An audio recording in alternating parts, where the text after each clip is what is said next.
Hello. I recently gave a talk at a pagan convention in Colchester, Leaping here, in covering the topic of animism. It was a bit of a rushed job, last-minute thing, trying to fill in a gap left in the programme by another speaker who had unfortunately been unable to attend on the day.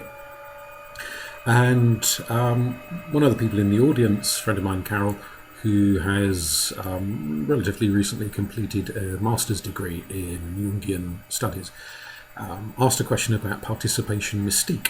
And I think it's at least partially inspired by the fact that one of the later speakers in the afternoon was a professor from a local university who was going to give a talk on Carl Jung's theories and how they relate to paganism. And it was an excellent talk, really very good, and brought out the sort of tension in Jung's life, which is reflected, I think, in a lot of intellectuals of his era, of Jung being partially Christian. His various of his relatives were ministers within the church, and also the fact that he was kind of partially pagan, in as much as the education available to the wealthier classes throughout Europe in that day and age, and indeed the Western world in general, not just Europe, placed huge emphasis on the classics, particularly the Greeks, the Romans. Other types of paganism, Norse pagans, Celtic paganism, Slavic paganism, etc., doesn't tend to, was not historically featured that heavily in the educational systems of the day. But he had this immersion in a love of the classics, love of the Greeks, the Romans, mythology, traditions, and his Christian upbringing. Now, I'm not suggesting for 1 minute that Carl Jung was a practicing pagan. He wasn't out there dancing under the moonlight, prancing around candles and invoking Hecate or anything like that. Rather, he was just immersed in the almost secularized version of paganism that had become immersed in the education standards of the middle and upper classes. So although they didn't regard the gods as real in a sense, his idea of archetypes you could see as a sort of a secularization of deity in a sense, in that he's still keeping the gods and the goddesses, the various potent forces, but rather than seeing them as actual beings the way that people in the ancient world would have done, and many polytheists in the world today still do, he puts them as expressions of the human psyche built up collectively over a phenomenally large period of time. And those two ideas aren't completely mutually exclusive, but anyway, that's going off at a slight tangent. Let's come back to this issue of participation mystique. I did try to answer Karen's question on the day, but it's all a bit rushed when you're doing these talks and you've got a lot to get through. So I probably didn't go into it in as much depth as could have done, and I thought it would be an interesting issue to touch more on here. And particularly in the light of this sort of Christian pagan duality. Jung himself loved dualities, the conscious and the unconscious sort of coexisting, and the idea of opposites, that if you are a dominant thinking type, then you have this rather regressive subconscious feeling type, or vice versa. We constantly have this interplay of dualities, and there is a bit of a duality going on there between the pagan notions and the Christian notions, and how they sort of interact with each other and lead to this creative tension. Now, participation mystique itself is an idea which Jung derived from an anthropologist called Lucien Lévy-Bruun, who eventually sort of wished he hadn't bothered coming up with that idea after he got a bit of stick from other anthropologists, but Jung stuck with the idea even if Lévy-Bruun backtracked on it somewhat. And Jung puts it across in two ways, one of which tends to get more emphasis in Jung's own literature than the other one does, and it's actually the other one I find more interesting. But the two main ways he describes participation mystique is the investment of an intense emotional, psychological, spiritual attachment to an object, which becomes an extension of the self. Now, when he says object, he means it in much the same way that Sigmund Freud meant the term object. So he wasn't necessarily talking about chairs and tables and cups and plates per se. An object could be another human being. It could be a cat, it could be a dog, it could be a tree, it could be a living being as well as a supposedly inanimate object. And I'll come back to the reason why I say supposedly as we go on. An object is a mental object. It's our mental understanding of another thing. What Freud calls the imago, the internalized mental understanding of another person or of a place or of an item that has significance. Now, Jung's main interest, at least in the writings he left about this subject, tended to focus on the participation mystique as it's invested in other people, rather than in items, inanimate items. And he gives, as a small example, an aside, a little story snippet about someone, a young man who had fallen madly in love with this girl and was convinced that she was madly in love with him because he felt what he felt for her, he de facto assumed she felt for him. So Jung describes this as him investing intense emotions into his mental image of this girl and what he had believed she felt. Apparently the young man was very shy, very timid, and he'd never really kind of broached the subject with this girl, but built up this fantasy about her. And when finally he plucked up the courage to broach the subject, she brushed him off and said she wasn't remotely interested. And he was heartbroken. And this sort of fantasy idea of her having as intense a feeling for him as he had for her fell apart, came to nothing. The death of the love object, in a sense. He doesn't go into any details about what happened next. Did the young man go and join the monastery, chuck himself off a bridge, get over it? I don't know, but he kind of leaves it hovering there. The other element he talks about is around items and the investment in items. And this is probably where he is drawing more heavily on Lévi-Breuil, who is an anthropologist, and this idea of what Freud refers to as fetish objects. Objects that are held to be sacred items. A totem pole, a shaman's drum, a staff, a sword, a cauldron, or whatever. Some item that is held to be intensely sacred and invested with a tremendous amount of potency. Now, in the religious context, obviously many religions, not just pagan religions, but Christianity does, in a weird kind of a way, Islam does as well, Buddhism does, etc. There are traditions of sacred relics, the bones of a saint, or an item of clothing, or a staff, or a piece of the One True Cross, all sorts of things that are held to have this tremendous sanctity, like the Shroud of Turin. And Jung is arguing that it's not so much a case that the object definitely does have this power to it, any more than it's the case that that young man was somewhat shocked to find that the young woman he had fallen madly in love with did not, in fact, have any of the feelings he had projected onto her and imagined her as having. So Jung makes it is not saying that the Shroud of Turin definitely does radiate spiritual power, or that the stones of Stonehenge definitely radiate spiritual power, or any other such thing. Only that people project, invest, put intense amounts of themselves into objects, and that object takes on a function, a role, an extension of the self. And so the way in which the object is treated, whether it's venerated or whether it's desecrated, feels either like a veneration of the self or a desecration of the self. And so people can take it quite personally. And I especially if in the case of desecration, an attack upon the sacred item can feel like an attack upon the self, a destruction of the self.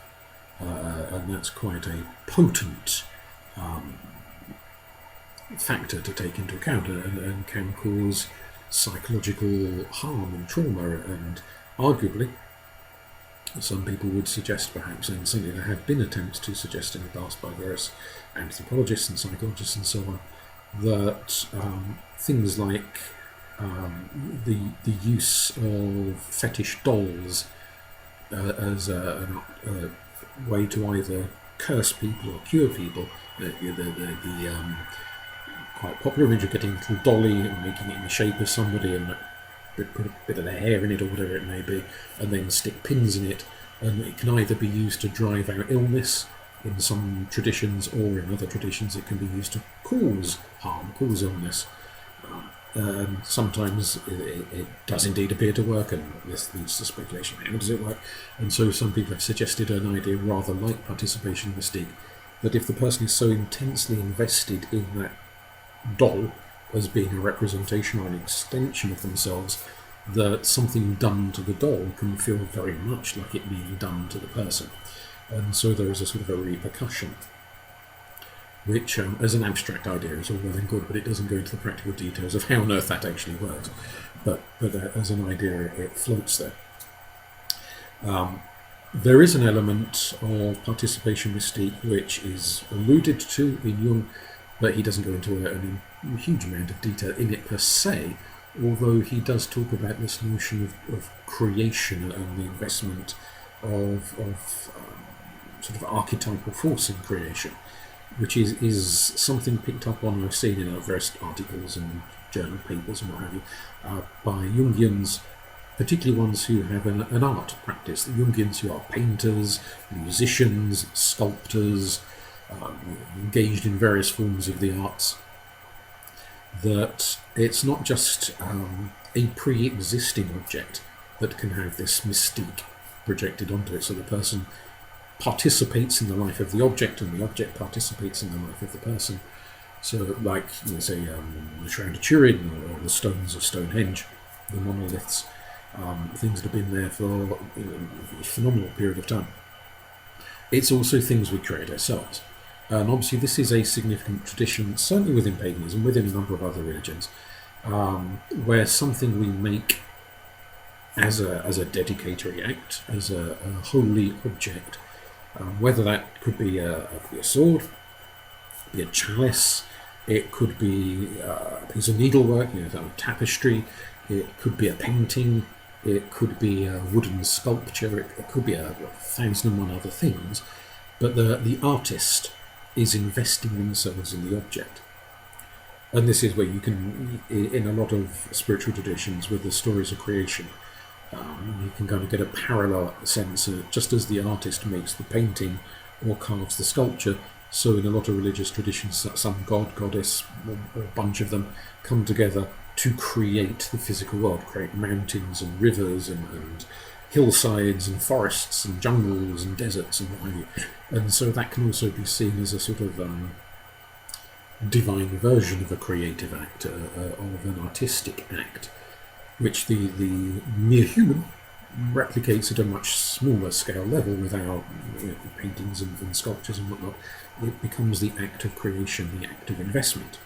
You could perhaps stretch this a little bit further and suggest that child rearing is a sort of participation mystique in the sense, in that the parent, the mother, the father invest themselves emotionally, psychologically, etc., in the child. Obviously the mother very literally in terms of carrying the child in her womb, and doing probably the vast bulk of the feeding and sort of physical care of the newborn baby, at least for the initial few months of the child's life, until the father and aunts and uncles and grandparents and various other relatives begin gradually to take on board more of a function in child rearing and child care. But that child can feel like a projection, an extension of self, in perhaps a similar sort of way. I'm not suggesting it's exactly the same thing, just similarities, echoes between the relationship of the sculptor for the sculpture, the artwork, and the relationship between the parent and the child, between the divine and the physical universe. These are, one becomes an extension of the other and there is an investment, a psychological, emotional investment. Coming at it from a pagan point of view, obviously we might sort of stretch this notion a bit further to say it's not just a emotional investment, it's a sort of magical investment, an energetic investment, a release of some substance, whatever you want to call it, according to your background. You might think of as sort of psychic energy, or you might think of it as mana, or you might think of it chi, or some other such concept. An investment of our very essence in the thing that we are creating and setting out there and putting into the world. And that does lead to some, well, really quite complex situations. There's a million and one myths, legends, folk tales, anecdotal accounts of mysterious, of objects that have mysterious power, that have maybe the essence of the person who created them, but also, if they are long-lasting objects, that outlive the artist. They pass from hand to hand to hand, they go from person to person, and each owner, even though they haven't created it, they nonetheless put their own patina upon it. They put their own psychological, psychic, magical, whatever you want to call it, investment into the object, and it layers up, rather like layers of sediment in the earth. Obviously, if you're an artist, whether you're painting a picture, composing music, embroidering cloth, whatever it is that you're doing, writing a story, once you put it out there, whether you sell it or you present it as a gift to somebody, or you just die and somebody inherits it, once it's in other people's hands, it's no longer wholly yours, any more than the parent-child relationship. Once that child is into school, they're being passed on, at least for periods of time, into other people's hands, and they're no longer wholly the being that the parent is trying to form them into becoming.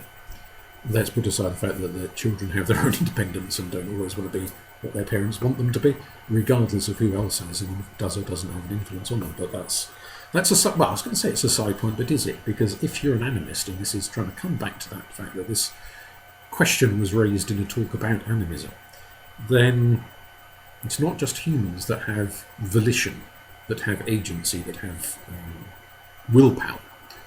Cats, dogs, horses do. And anyone who owns a dog or a cat knows perfectly well that it's not just humans that have willpower and intent and choice and agency and personality. Other beings do.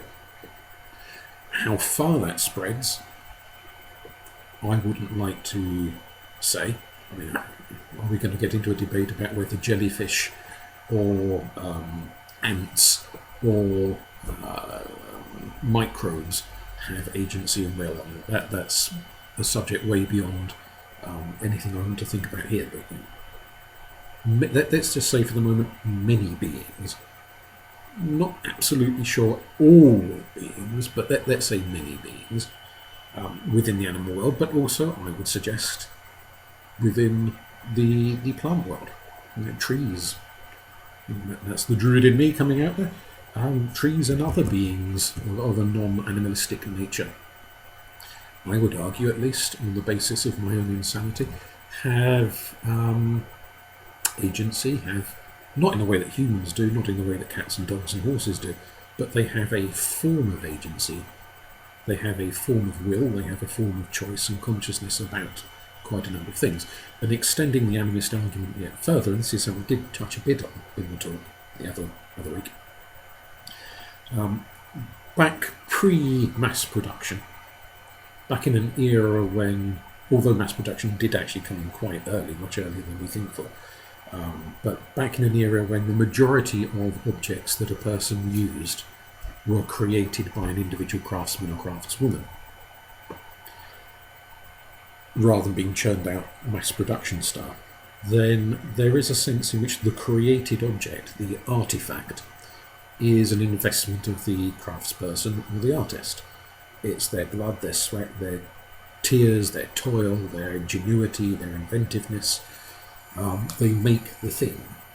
And then whether it's a basket or a pot or a sword or an axe or a statuette or whatever it may be, it's put out there in the world.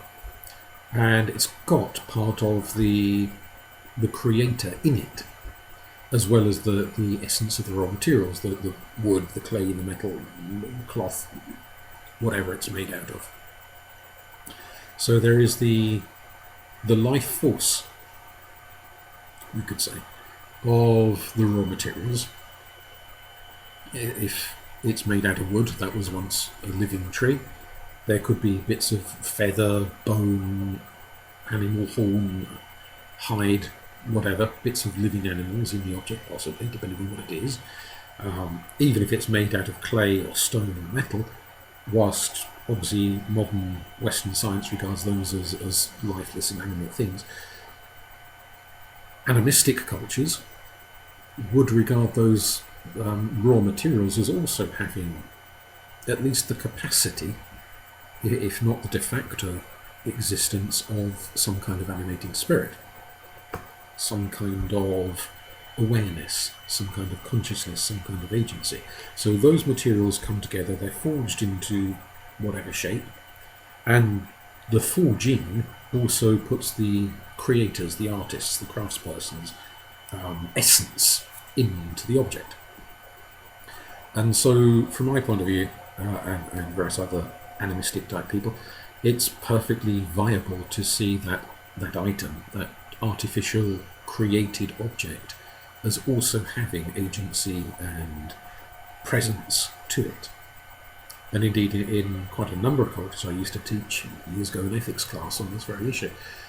In quite a number of cultures around the world, ethics is not only about how you treat other humans, it's not only about how you treat cats and dogs and horses and sheep and goats and various living beings, but it's also about how you treat objects that might otherwise be classed as inanimate in other parts of the world, in other cultures.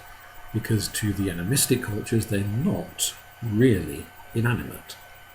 They have animus, they have spirit, by whatever language is current in their culture, an equivalent term for spirit. They have some essence about them, which gives them awareness of a sort. Now, I'm not suggesting it's the same as a human awareness or the same as the awareness of a crow or an owl or whatever, but they have a form of awareness about them. And so the created object does contain the invested mystique of the person who's participated in the creation of the object, but it also has its own innate mystique, its own innate presence. So it's a sort of a fusion of the two that come together. Just as you could argue, going back to that parenting analogy, that the child has whatever values, cultural ideas, concepts, mum, dad, aunt, uncle, granny, etc. have layered onto the child, but also their own innate spark that was there from the moment of their becoming. And I'm trying to avoid getting into discussions around when that is, because I don't want to turn this into some issue centering on abortion and the conception of life, but at some point along the line they have become a soul in their own right. Don't ask me when, because I haven't got the slightest idea. And that soul has its own qualities that pre-exist whatever the parents put upon it. And you can certainly think of that, at least partially, in terms of genetics, much more prosaic biological factors, as well as the woo-woo mysteries of spirituality. There's a sort of a fusion of things coming together. There's a very interesting paper by Jerome Bernstein who points out that Jung was quite sweeping in some of his generalizations about animistic cultures. Well, I say animistic cultures, he used the word primitive cultures because that's how people spoke back then. Let's not get too hung up about that one. And that Jung assumes all cultures think in a certain way, and Bernstein points out, well, they don't all think in the same way. There may be certain themes that crop up a lot, but each culture has its own take on these issues. And so that's part of the reason why I'm keeping this all a bit vague and woolly, is that I'm not trying to suggest that tribes in First Nations in North America think precisely the same way as the traditional religions of Africa or the native faiths of Oceania or Asia or wherever else. They all have their own individual takes. But often it's coming back to some quite centralised themes. And one of the most common themes is that humans are not the only thinking, feeling, agentic beings in the world. There are other beings with will and volition and choice and the capacity to engage.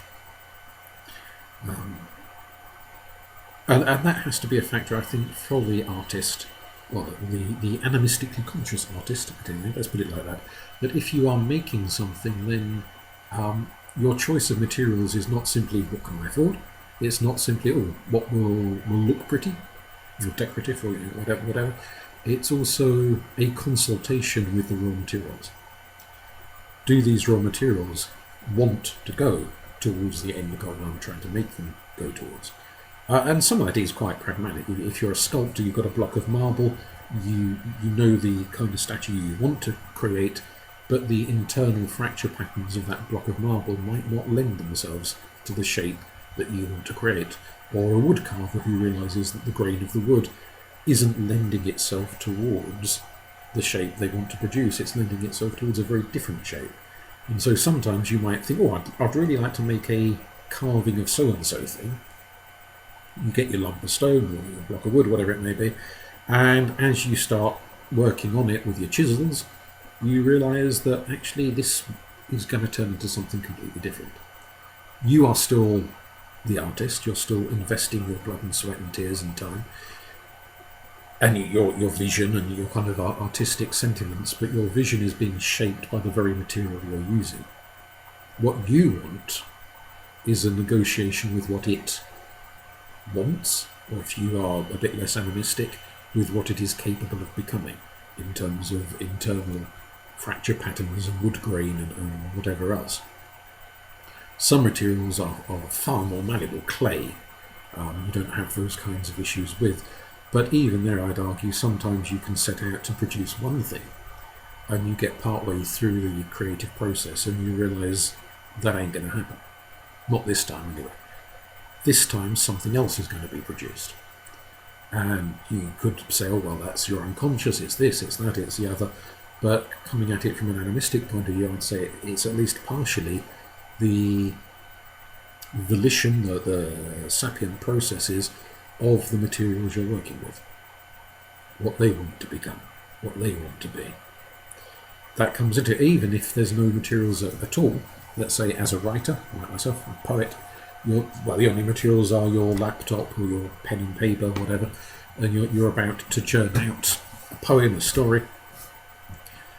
And I'm not trying to suggest that ink or the electronic blips on a word processor have some kind of will of their own quite as such.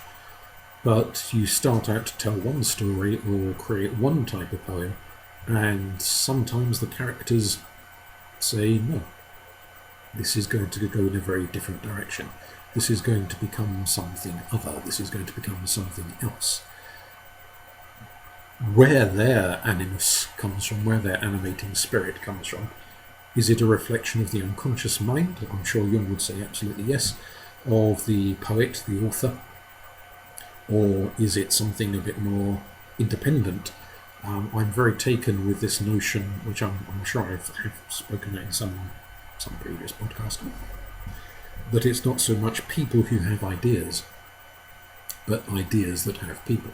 That in the collective unconscious, ideas float around, and rather like birds flying in the air looking for a tree to nest in, they are looking for a mind to nest in, and they might alight on your mind, or some other poet, some other author, some other storyteller alight on their minds, and you may get the same idea alighting on half a dozen different minds all around the world, and really it's whoever completes the work first who gets published, gets in print, and all the others go, bugger, I've been scuppered. I was going to write that idea, and look, so-and-so over in some other country has already churned it out ahead of me.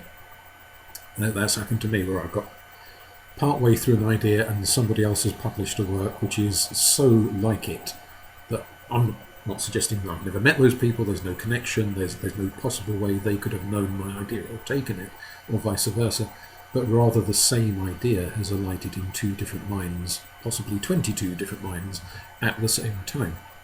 And just one person wrote quicker than the other person did and got the work out there. So it does feel to me almost as if sometimes even abstract ideas have their own animus, have their own kind of existence, which actually you could account for in terms of archetypal forces or something else entirely, but that they wish to come into being in a certain way. And it's the artist, the person who invests their time, their energy, their talents in bringing them to fruition, who is in a process of negotiation between what they want and are capable of, and what the raw materials, be that a block of clay, be that a block of wood, be that a nebulous idea floating in the collective unconscious, between what those raw materials are both willing and capable, in terms of material structure, of becoming. And so the participation there is not just sort of investing in fantasy relationships like the lad that Jung mentions falling in love with some girl who wasn't interested. But it's also the investment of the artist in that which is created, and that part of the artist does remain in that which is created. Now, you could take this to rather wild extremes. J.K. Rowling's character of Lord Voldemort creating his Horcruxes and splitting his soul into multiple parts to try and prolong his life indefinitely. Some of his life goes into a diary, and some of his essence, part of his soul, whatever you want to call it, goes into a diadem, and all the rest of the plot twists. There it's presented as a very negative thing for the purposes of the story. He is engaging in horrible murderous acts in order to invest his energy into pre-existing objects for his own rather ruthless purposes. I'm not suggesting that an artist who paints 50 pictures is creating 50 Horcruxes or anything like that. But in a sense, actually, I suppose just as Voldemort is trying to become immortal, so the artist who paints 50 pictures, or the musician who composes 50 pieces of music, or the author who churns out 50 books, if they're any good, does attain a kind of immortality. They will be remembered long after they're dead by anyone who's looking at their painting, or listening to their music, or reading their book, or whatever kind of work of art it may be, even if we no longer know who it was. I mean, we've got no idea the names of the various stonemasons who chopped out the megaliths that became part of Stonehenge and moved them across the landscape and erected them and put them in the holes. We've got no idea who they were, or how many of them there were, or any of that, but we still see their work of art, their creation, still stands and is still there to impress to this very day. So even if your identity is forgotten, it's still a kind of an immortality, though not quite the same thing as being Mozart, whose name is definitely remembered and whose face and stone busts and what have you appear here, there and everywhere. But I suppose you could say the investment of the self outside the self is a form of immortality. Just as it is, going back to that parent-child analogy, you have a child, they have a child, they have a child, on and on it goes, generation after generation, and your genetic codes, even if great-great-great-great-great-great-granny's name has long since been forgotten, maybe her descendant looks surprisingly like her and has similar personality traits and similar health issues or talents or whatever, kicked off by various epigenetic patterns that can be tracked all the way back to great-great-great-great-great-granny. So it's a form of immortality. Again, even if your name is forgotten, you persist. And so for those of us who are childless, that's not me having a weep and a wail, quite glad. to be childless, and I'm sure children are quite glad that they don't have to put up with me as a father. Nonetheless, through poetry, through books, through paintings, I paint, through various other creative acts, I can persist in the world after this carcass has rotted away to worm food, and I can remain there. So that, I suppose, that participation in Mystique is not only a way of engaging with the world, it's a deeply human act to create as well as to have children, but it is a way of persisting in the world. But it's also, it comes with its risks. So just like when Harry Potter and his friends are running around destroying the Horcruxes, so I could paint a picture and I'd give it as a gift to somebody, and they hate it so much they chuck it on fire and it goes up in smoke. That could be, well, if I knew about it, I could be quite upset. But would I be hurt even if I didn't know? There's a question. If I have emotionally invested in something, and without my conscious knowledge that object is destroyed, do I feel a repercussion within the collective unconscious? Is there a ripple along the strand of spider's web that connects me to the object whose mystique I have participated in creating? Possibly. I think from an animist point of view, you'd have to probably say yes on that one, that there would be some kind of sense of destruction and loss, even if it was a bit of a vague, unclear one. So that there is a kind of a rippling out afterwards. And a vulnerability, that having created the things you have created, they could be destroyed. They could be criticised beyond all measure and ripped to shreds. People could read your poem and say it's the worst poem they've ever read in their whole life. It makes Vogon poetry look talented by comparison, and they could pan it to your face. They could write articles in newspapers reviewing your work, saying how absolutely dreadful and terrible it was. Or you could be in the position, which is an interesting one, like, say, Tolkien, where you create an entire world of not just investing yourself in one book or one painting or one bit of embroidery, but you create an entire world populated with creatures and people and landscapes and so forth. And then once you're dead, this world you created becomes fair game.